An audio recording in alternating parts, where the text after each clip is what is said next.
नमस्कार। आपका दिन शुभ हो। मित्रों, आज मैं आपको ग्रहों के बारे में बताना चाहता हूँ। नवग्रह के बारे में आपको बताऊँगा। क्या आप ग्रहों को मानते हैं? या ग्रहों के बारे में जानते हैं? या ग्रहों का क्या प्रभाव होता है? और अगर प्रभाव होता है तो उसका कैसे उपाय किया जाए, ये आपको पता है? अगर नहीं पता है तो इस एपिसोड को लास्ट तक देखेंगे तो आपको मैं संक्षेप में जितना हो सकेगा ग्रहों के बारे में मैं आपको बताऊंगा और उसके प्रभाव के बारे में बताऊंगा। अगर कुछ आप पे दुष्प्रभाव है तो उससे क्या उपाय होता है ये भी मैं आपको संक्षेप में बताऊंगा। तो सबसे पहले तो ये जो ग्रहों की बात आती है, पहले तो ये पुराने समय में हमारे ऋषि मुनि और हमारे बाप दादा बताते थे और लोग ग्रहों के बारे में मानते थे। लेकिन जैसे जैसे विज्ञान आगे बढ़ता गया तो कुछ लोग जिनको विज्ञान के बारे में बहुत अधिक नॉलेज नहीं है, गहन अध्ययन नहीं किया, जो जूलॉजी बॉटनी फिजिक्स केमिस्ट्री को ही सिर्फ विज्ञान मानते हैं, उन लोगों ने ये मानना चालू कर दिया कि नहीं नहीं, ये सब बकवास की बात है, ग्रहों का कोई मतलब नहीं होता है, सब जो है विज्ञान है, सब कोई रोग होता है तो उसकी दवा हो जाती है, चिकित्सा है, इस तरीके की बात होने लगी। लेकिन आप ये देखेंगे कि कभी कभी किसी को कोई असाध्य रोग हो गया, बड़े से बड़े डॉक्टर यहाँ से इंडिया से लेके अमेरिका से लेके लंदन कहाँ कहाँ लोग जाते हैं लेकिन ठीक नहीं होता है। तो ये होता है कि फिर विज्ञान भी फेल हो गया। फिर लोग बोलते हैं कि जब कुछ नहीं होता तो लोग बोलते हैं कि ईश्वर की शरण में जाओ, भगवान से प्रार्थना करो। और फिर लोग पंडितों के पास जाते हैं और अपनी कुंडली दिखाते हैं। और जो अच्छे ज्योतिषाचार्य लोग हैं वो लोग कुंडली देखते हैं, फिर ये देखते हैं कि आपके घर में कुंडली में जो ग्रह है, किस ग्रह की वजह से आपका ये जो जीवन में, जैसे आपकी शादी रुकी हुई है, शादी नहीं हो रही है, बच्चा नहीं हो रहा है, या नौकरी नहीं लग रही है, व्यवसाय अच्छा नहीं चल रहा है, या कोई असाध्य रोग हो गया है, तो किसी न किसी ग्रहों के कारण है। तब आपको पता चलता है, तब आपको भरोसा होने लगता है। आप मेहनत कर रहे हैं, आपको सफलता नहीं मिल रही है, तो कहीं ना कहीं ये सब कुछ ग्रहों की वजह से होता है। अब मैं आपको जैसे बताता हूँ, अब इसका मैं जैसे अब बताऊँ कि पहले जैसे प्राचीन काल में जो विज्ञान की पढ़ाई होती थी, पहले भी होती थी, हमारे जो बड़े ऋषि मुनि थे वो लोग सारे विज्ञान पढ़ाते थे। ये जो जूलॉजी बॉटनी, जीव विज्ञान या फिजिक्स केमिस्ट्री आप जो बोलते हैं, उसके अलावा खगोल और ज्योतिष शास्त्र, ये सब चीज़ें, हस्तरेखा शास्त्र भी पढ़ाया जाता था। बच्चे पढ़ते थे और जो ऋषि मुनि होते थे वही पढ़ते थे और अपने हिसाब से जो लोग उनके पास जाते थे उनका ज्ञानवर्धन करते थे, उनका उपचार करते थे। अब ये ग्रहों के बारे में आपको वैज्ञानिक रूप से समझाता हूँ। आपको ऐसा नहीं, कोई एक पोंगा पंडित जैसी बात नहीं है, वैज्ञानिक रूप से समझाता हूँ। जैसे आप समझिए कि आपको पता होगा या आप गूगल करके देखिएगा कि जब पूर्णिमा होती है, जैसे आपको पता है कि चाँद जो है पूरी तरीके से खिलता है पूर्णिमा के दिन, और अमावस्या के दिन पूरी तरीके से अस्त हो जाता है। चाँद बढ़ता घटता रहता है, अमावस्या के बाद धीरे धीरे बढ़ता जाता है, पूर्णिमा के दिन पूर्ण हो जाता है, और जिस दिन पूर्णिमा होता है आप देखेंगे समुद्र में ज्वार भाटा उठ जाता है, लहरें 10-10, 20-20 फीट मीटर ऊपर उठनी चालू हो जाती हैं। अब क्या ऐसा होता है कि पूर्णिमा के दिन जब चाँद पूरी तरीके से खिलता है तो समुद्र में ज्वार भाटा आ जाता है, तालाब में पानी उछलने लगते हैं, नदियाँ ऊपर उबाल मारने लगती हैं। क्या क्या ऐसा कारण है? और ये देखिए कि ये आप समझ लीजिए कि जब पूर्णिमा अगर आता है तो समुद्र में ज्वार भाटा आता है, लहरें उठने लगती हैं, उथल पुथल मच जाता है। तो सोचिए कि आपके व्यक्ति के शरीर के अंदर 3 हिस्सा पानी ही है, जल ही है, आप पढ़े होंगे। तो आपके अंदर 3 हिस्सा अगर जल है तो क्या आपके शरीर के अंदर, आपके मनो के ऊपर या आपकी बुद्धि के ऊपर उसका प्रभाव नहीं पड़ता होगा? अवश्य पड़ता है। इसीलिए कभी कभी आप देखते होंगे कि आप अचानक, कभी कभी आप देखते हो चंचल हो जाते हैं, कभी आप दुखी हो जाते हैं, कभी आपको बिना वजह किसी वजह से आपको क्रोध आने लगता है और इरिटेट होने लगते हैं। तो ये ऐसा ऐसा नहीं है कि ये बिना वजह किसी वजह से होता है, क्योंकि आपने पढ़ा होगा कि जैसे पृथ्वी के अंदर गुरुत्वाकर्षण शक्ति होती है, उसी तरीके से जितने ये 9 ग्रह कहे जाते हैं, मैं आपको बताऊंगा 9 ग्रह, ये जो 9 ग्रह हैं उन सबके अपने गुरुत्वाकर्षण है। और सभी, जैसे अब आपको जैसे ऊपर से गुरुत्वाकर्षण का नियम क्या कहता है कि जैसे ऊपर से कोई सामान फेंका जाता है तो पृथ्वी उसको खींच लेती है, और वो खींचती इसलिए है कि गुरुत्वाकर्षण की वजह से वो पृथ्वी पे आता है। आप ऊपर जब, हाँ, एक लेवल के ऊपर जब आप चले जाते हैं, उसके बाद जहाँ पे गुरुत्वाकर्षण शक्ति पृथ्वी की खत्म हो जाती है, फिर आपको छोड़ दिया था, आप अंतरिक्ष में भटकते रहेंगे, आप नीचे नहीं गिरेंगे, क्योंकि गुरुत्वाकर्षण की शक्ति वहाँ पे काम नहीं करती है। तो उसी तरीके से जितने ग्रह हैं उन सबके अपने गुरुत्वाकर्षण के नियम हैं। अब जिस दिन, अब आप इस चीज़ को समझिएगा जिस दिन आप पैदा होते हैं, इसीलिए देखिए जब आपकी कुंडली बनाई जाती है तो आपको जो पंडित जी आपसे ये पूछते हैं कि आप किस दिन पैदा हुए हैं, भारत के या दुनिया के किस जगह पे पैदा हुए हैं, जो अक्षांश बोला जाता है कि वो पृथ्वी, अब पृथ्वी गोल है तो गोल पृथ्वी पे आप उस जिस जगह पे पैदा होते हैं वहाँ से पर्टिकुलर उस किसी ग्रह की दूरी कितनी है, उसका क्या प्रभाव पड़ रहा है। तो ये जो कुंडली आपकी जब बनती है, देखिए उसमें जो 12 घर होते हैं उसमें 12 राशियां होती हैं आपकी, 27 नक्षत्र और 12 राशियां कहीं ना कहीं बैठी हुई होती हैं।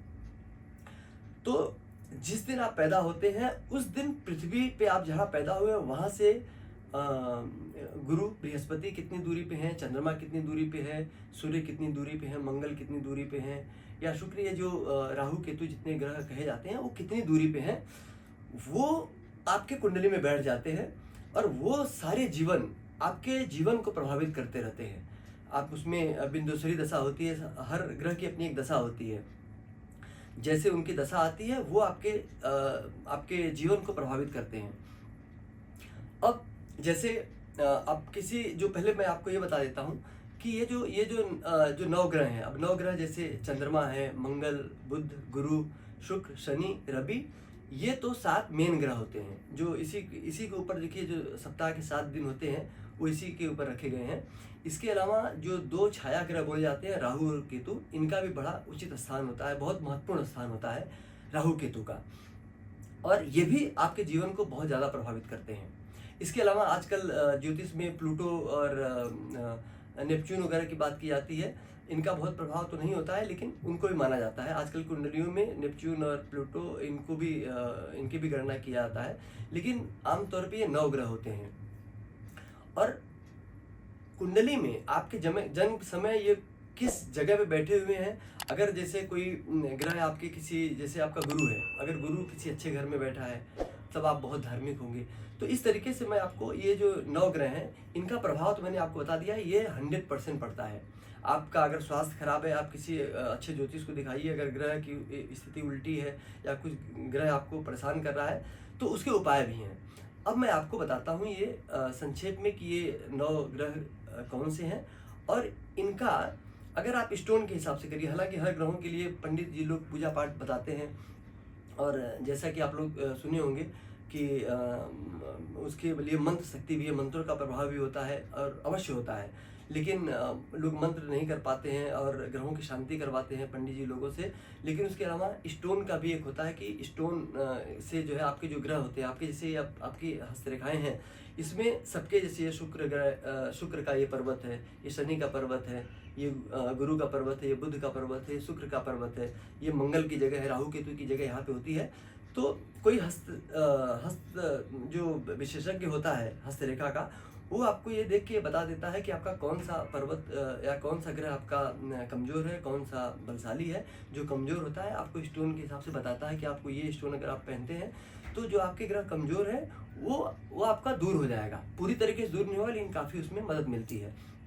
तो अब मैं आपको इन 9 ग्रहों के बारे में बताऊंगा और इन ग्रहों के अच्छा होने पे या बुरा होने पे क्या क्या होता है, मैं इसके बारे में आपको बताता हूँ। अब जैसे इसमें पहला ग्रह है चंद्रमा। मैंने बताया कि ये चंद्रमा जैसे समुद्र को प्रभावित कर देता है पूर्णिमा के दिन, और आपके शरीर के अंदर ये चूंकि जल से संबंधित होता है चंद्रमा, और आपके शरीर के अंदर 3 हिस्सा जल है और पृथ्वी से सबसे नज़दीक चंद्रमा ही है। तो चंद्रमा आपके शरीर को सबसे अधिक प्रभावित करता है, आपके मन को, और ये चंद्रमा आपके मन को बहुत प्रभावित करता है। जिसे पूर्णिमा होगा देखिए आप चंचल हो जाएंगे। अगर अमावस्या की रात आप देखिए बड़े जब अमावस्या होता है तो आप बड़े शांत होते हैं, थोड़े से ऐसे आपको लगेगा थोड़े डिप्रेस जैसे रहते हैं, थोड़ा गंभीर होते हैं। तो अगर चंद्रमा आपका अच्छे घर में है तो आप एक मतलब आपका जो माइंड रहेगा बहुत अच्छा रहेगा, स्वस्थ रहेगा। लेकिन अगर वो किसी बुरे घर में बैठा है तो आपको बार बार आपको गुस्सा आएगी, आप शक करेंगे, नेगेटिव थाट आपको आएंगे। तो अगर आपका चंद्रमा अगर आपका जो है कि अच्छा नहीं है, आप किसी ज्योतिष को दिखाएंगे तो आपको बता देगा। तो आपको मोती पहनना चाहिए, 7-8 रत्ती का मोती अपने जो है, ये कनिष्क जो उंगली होती है इसमें आप सोमवार के दिन आप इसको चांदी में अगर आप पहनते हैं तो चंद्रमा के प्रभाव की वजह से अगर आपके जीवन में कोई बाधा आ रही है तो आपका वो चंद्रमा आपका ठीक हो जाएगा, आपका जीवन ठीक चलने लगेगा। जो दूसरा ग्रह है वो मंगल है। मंगल पराक्रम का ग्रह है। और जब देखिए कहा जाता है कि आजकल जैसे कहा जाता है कि विश्व के ऊपर मंगल चल रहा है, देखिए हर जगह युद्ध चल रहा है, मंगल युद्ध कराता है, पराक्रम का इसको और सामर्थ्य का ग्रह माना जाता है। अगर आपका मंगल किसी अच्छे घर में बैठा है तो आप सामर्थ्यवान बनेंगे, आप वीर बनेंगे और जहाँ रखेंगे अपनी बातों को मजबूती के साथ रख सकते हैं, साहसी रहेंगे। लेकिन अगर आपका मंगल कमज़ोर है और किसी ऐसे घर में बैठा है जैसे पैसे के घर में बैठा है, तो पैसे अगर और वो बुरी स्थिति में बैठा है, अगर कमज़ोर है, तो आप उस घर में कमजोरी आप फील करेंगे। ठीक है, अगर आपका मंगल कमजोर है, किसी पंडित से आप मिलिए, किसी ज्योतिषाचार्य से मिलिए, अगर वो बताता है कि मंगल कमजोर है तो उसके लिए मूंगा पहनते हैं। आप अगर मंगल कमजोर है तो आप अपने अनामिका के अंदर लाल रंग का मूंगा पहनिए। कभी कभी मूंगे की वजह से ब्लड प्रेशर की समस्या होती है तो व्हाइट मूंगा भी पहनने के लिए कहा जाता है, तो आप मूंगा पहनिए, उससे आपकी समस्या दूर होगी। तीसरा ग्रह है बुध।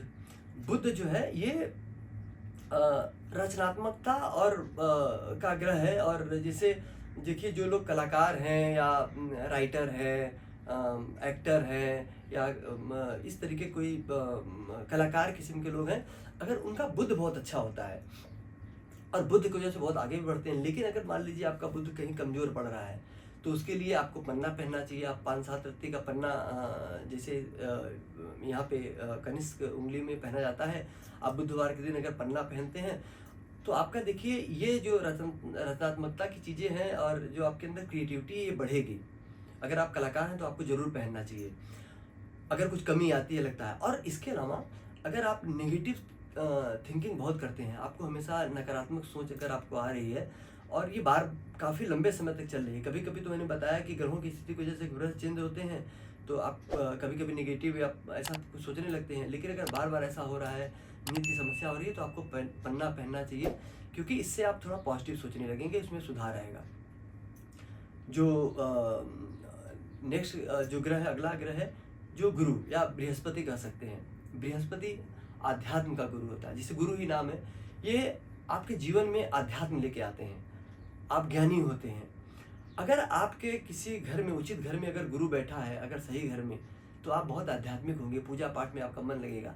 आप देखते होंगे कि बहुत सारे लोग नास्तिक होते हैं, उनका गुरु अच्छा नहीं होता है, इसी वजह से वो नास्तिक है। अब हम उनको गाली दें और उनको 10 बातें बोले कि यार ये तो नास्तिक है, ऐसा ऐसा है, उस आदमी की कोई गलती नहीं है, क्योंकि जिस समय वो पैदा हुआ है उसके घर में गुरु की स्थिति ठीक नहीं है।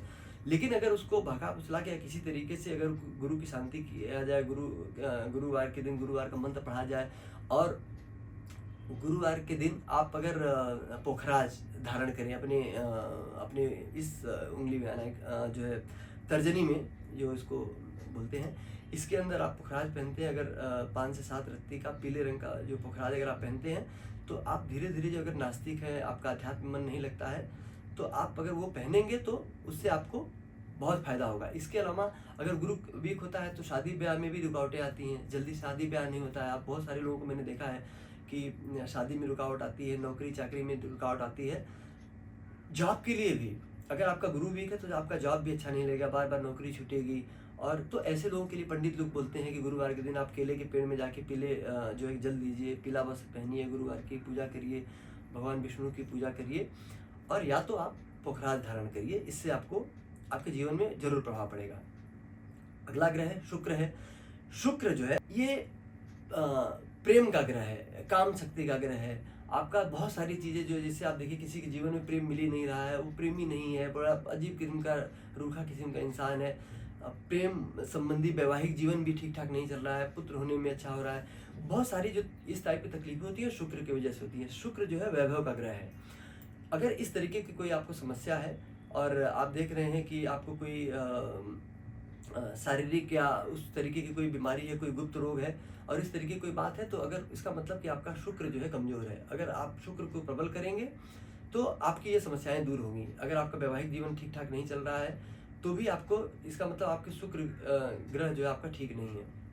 तो शुक्र ग्रह के लिए आप क्या करेंगे, आपको हीरा पहनना चाहिए। आप हीरा अगर पहनते हैं, हीरा जो है आपको आप अनामिका में भी पहन सकते हैं, या तो आपने बीच वाली उंगली में, अगर जैसे अनामिका में पहले से आप कुछ पहनते हैं तो अपनी जो मध्यमा उंगली होती है, मध्यमा में अगर आप हीरा पहनते हैं, और चूंकि हीरा बहुत महंगा होता है तो छोटा भी 1 रत्ती और 2 रत्ती का भी आपको मिलता है।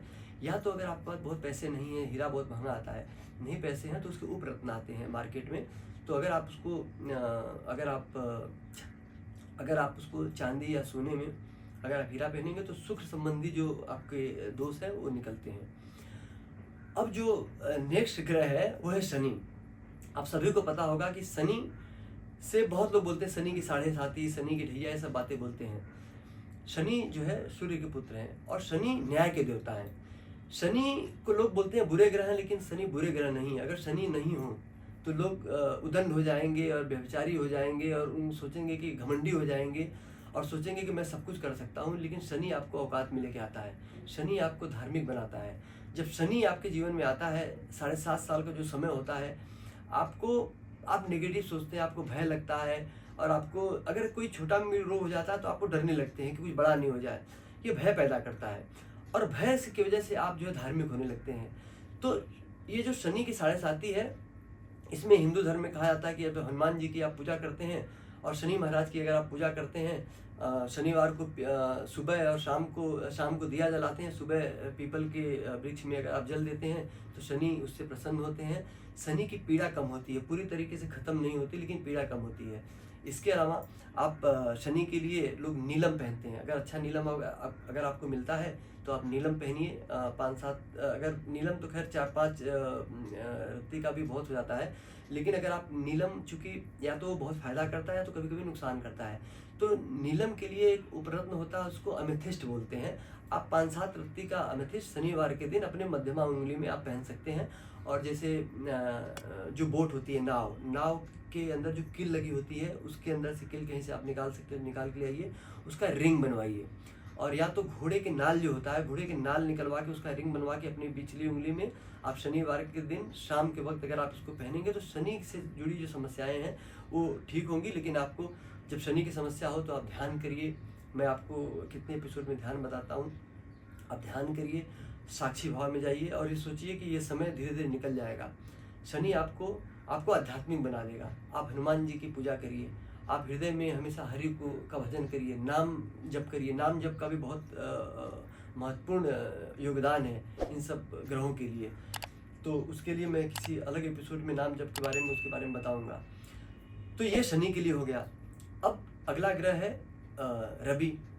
रवि मतलब सूर्य आपको बलशाली बनाता है। ये शरीर आपका, जो आपके नेत्र और बहुत सारी चीज़ों को ये प्रभावित करता है। जैसे अगर आपका सूर्य अगर अच्छा है, प्रबल है, तो आपकी बॉडी बहुत अच्छी होगी, आप स्वस्थ रहेंगे, जीवन भर स्वस्थ रहेंगे। और इसके अलावा आपका नाम होगा, आपका प्रताप बढ़ेगा। सूर्य जब वीक होता है ना तो आप देखिए शरीर से कमज़ोर होते हैं, रोगी होते हैं और आपका देखिए बड़ा से बड़ा काम करते हैं, आपका कोई नाम नहीं होता है। अब किसी को आप देखेंगे कि आप वैसे ही देखिए उसका नाम होने लगता है, किसी अच्छे घर में पैदा हो जाता है, किसी बड़े एक्टर के घर में, किसी बड़े नेता के घर में पैदा हुआ, सूर्य प्रबल है, बड़े घर में पैदा हो गया, वैसे ही उसका नाम हो जाता है।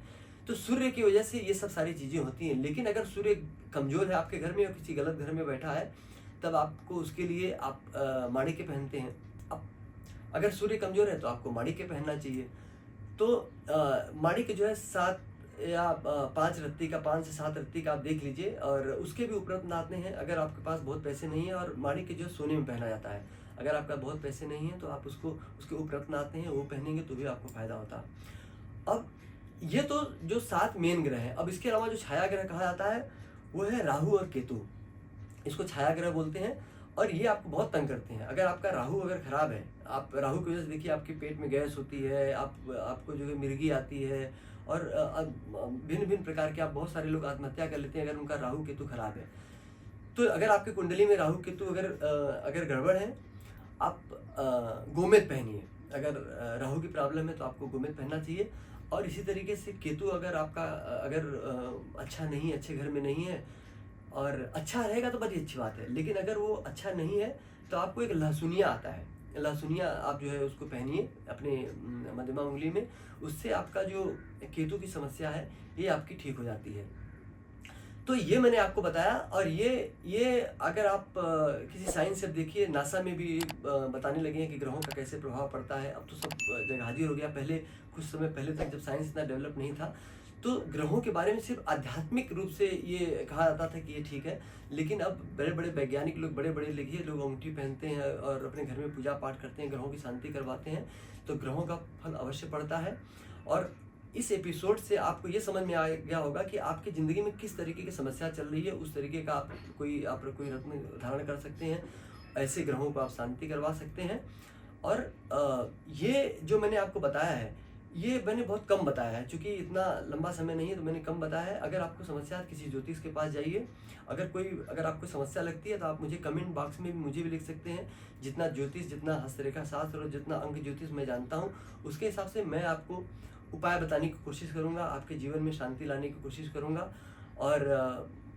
और इसके अलावा मैं कहना चाहता हूँ कि आप लोग ये जितनी जानकारियाँ हैं, मैं बिना किसी शुल्क के आप लोगों को ये सब चीज़ें बता रहा हूँ।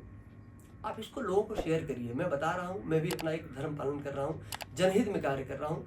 आप जनहित में आपको सिर्फ इतना करना है कि आप अपने इष्ट मित्रों को, सहयोगियों की, जिनको जीवन में कोई प्रॉब्लम चल रही है, उनको ये शेयर करिए और उनको बोलिए कि अगर कोई दिक्कत हो कमेंट बॉक्स में लिखें। मेरे ईमेल आईडी पे भी लिख सकते हैं, तो मैं उनका ज़रूर सहायता करूँगा जितना मैं जानता हूँ। या तो किसी अपने आसपास के ज्योतिष के पास जाएँ और उनसे अपनी अपनी कुंडली को दिखाएँ, अपना जन्म का सही समय बताएँ, तो उनका समझ में आ जाता है ज्योतिष को। अगर कोई अच्छा जानकार ज्योतिष है तो वो बता देगा कि आपकी ज़िंदगी में क्या है, कौन सा ग्रह अच्छा है, कौन सा बुरा है, आपको क्या करना चाहिए, किस ग्रह की शांति करवानी चाहिए, कौन सा नग पहनना चाहिए। आजकल बहुत सारे ऐप भी आने लगे हैं, उसके अंदर भी आप जाके देखेंगे तो आपको पता चलेगा कौन सा पहनना चाहिए। तो अगर आप ये करेंगे तो आपके जीवन में सब अच्छा होगा। अगर कुछ बुरा है तो वो अच्छा हो सकता है, सुधार आ सकता है। आशा है कि हमारा यह एपिसोड आपको अच्छा लगा होगा। अगर अच्छा लगता है तो आप लाइक और शेयर करिए। और अगले फिर किसी दूसरे विषय को लेके मैं आऊँगा। तब तक के लिए आप सभी को नमस्कार। आपका दिन शुभ हो। ओम।